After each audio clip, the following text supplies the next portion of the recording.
Hello everyone, welcome to our YouTube channel Premiere Next. In this video you are going to get all the information related to the latest review updates of the series called A Quiet Place. Day 1. The island of Manhattan is home to more than 1.5 million people.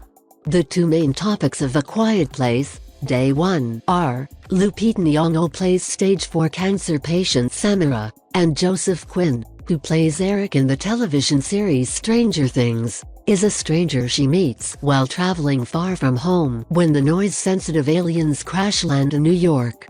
The prequel to 2018 single quote popular creature picture, which is set in New York City, centers on an odd couple who don't seem to have much of a survival instinct.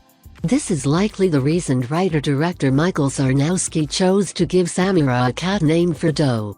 Although people are disposable, nobody wants to witness extraterrestrials tearing apart a service animal. Call me a monster, but I was expecting far more bloodshed than this surprisingly sentimental offshoot from Sarnowski. The teaser features almost every terrifying scene from the film, including an extremely spooky one in which 6 death angels, as these O'Leary's aliens are known, run down a tower to scare Samira and Eric. They break through the glass ceiling, but they don't really threaten our heroes, who have made the decision to hike to Harlem so Samira can grab some pizza. I couldn't help but think of that old Domino's catchphrase as the two avoided the Death Angels, avoid the Noid. We can now interpret that. Unfortunately, the main pitch of this PG-13 monster film, which is to discover why our world went quiet, seems to bore it. Furthermore, the solution to that question is already known to us. Day 89 of the alien takeover marked the start of A Quiet Place, which relied on viewers to decipher the new survival guidelines in light of the arrival of a species of vigilant, extremely swift predators.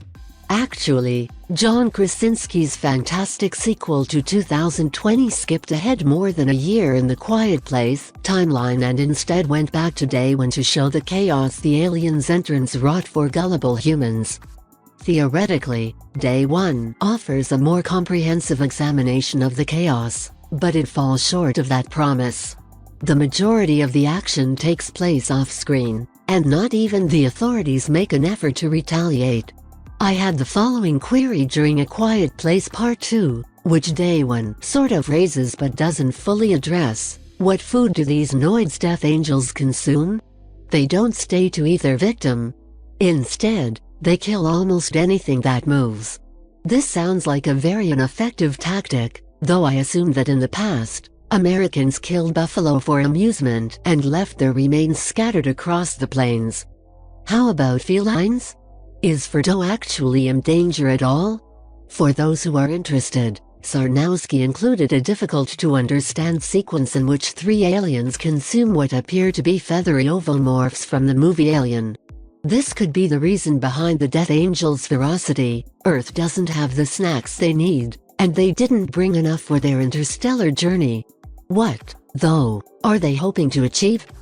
Day 1, which was produced by Jerry Bruckheimer, is presented as a catastrophe film in the vein of Roland Emmerich's Independence Day, complete with money shots showing the Brooklyn Bridge collapsing into the East River and empty streets that allude to 9/11 and I Am Legend.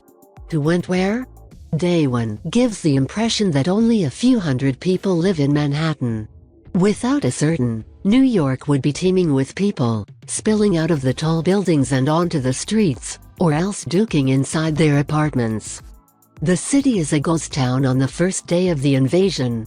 Samira's decision to accompany a school trip to a Manhattan marionette theater, led by a nurse who perhaps ought to have dressed more subtly, was kind of coincidental.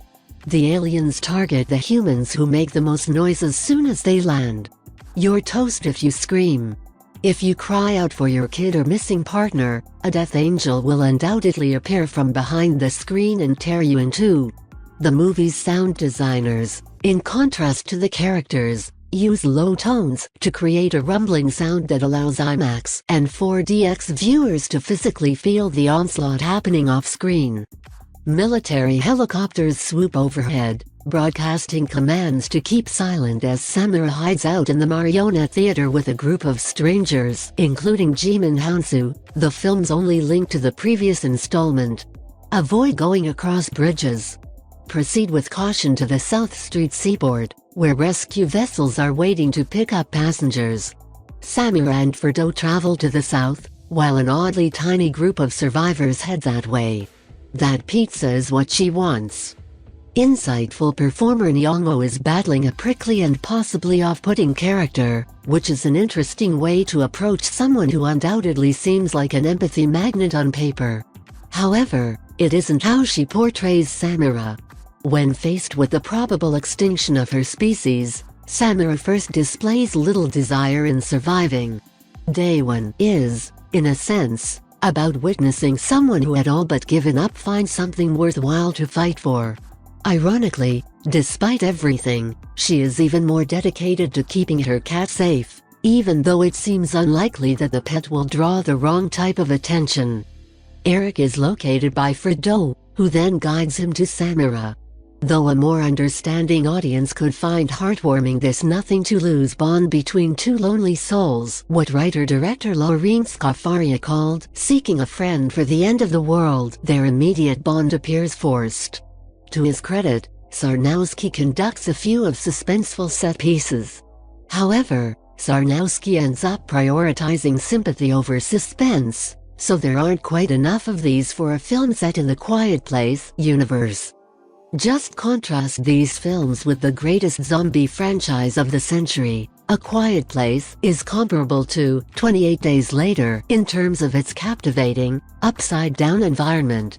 Similar to 28 Weeks Later, Part 2 was more terrifying and expansive. Instead of being the incredible Genesis narrative, Day 1 is a Hallmark film in which everyone seems to have 9 lives, not just that stupid cat. If you are watching this video on YouTube, please click on the like button and subscribe to the channel for the latest updates related to upcoming movies and series.